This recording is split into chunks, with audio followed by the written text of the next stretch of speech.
Apa itu markup? Tindakan Angga Wijaya yang membuat Dewi Persik naik pitam hingga bongkar ke publik.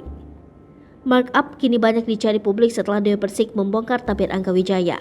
Dewi Persik mengungkap kelakuan Angga Wijaya melakukan markup saat menjadi manajernya, hingga akhirnya membuat Angga Wijaya buka suara terkait tudingan markup yang dibeberkan Dewi Persik.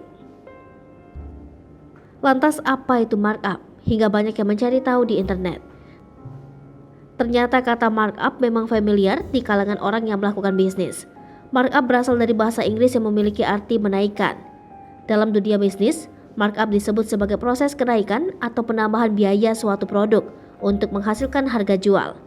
Adanya markup dapat membuat naiknya margin atau keuntungan dari penjualan produk.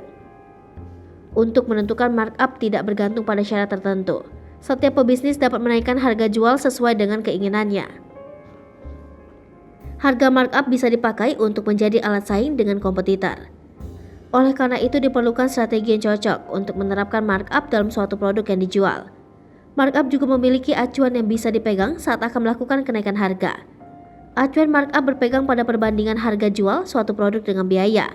Markup juga mengacu pada angka yang ditambahkan oleh pelaku bisnis pada ketetapan harga pokok produk.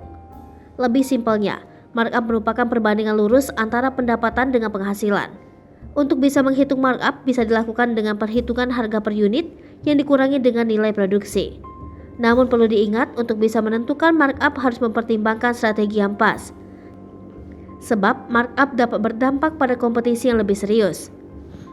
Lipopo TV, jangan lupa komen, like, dan subscribe serta tonton terus berita-berita terupdate lainnya ya.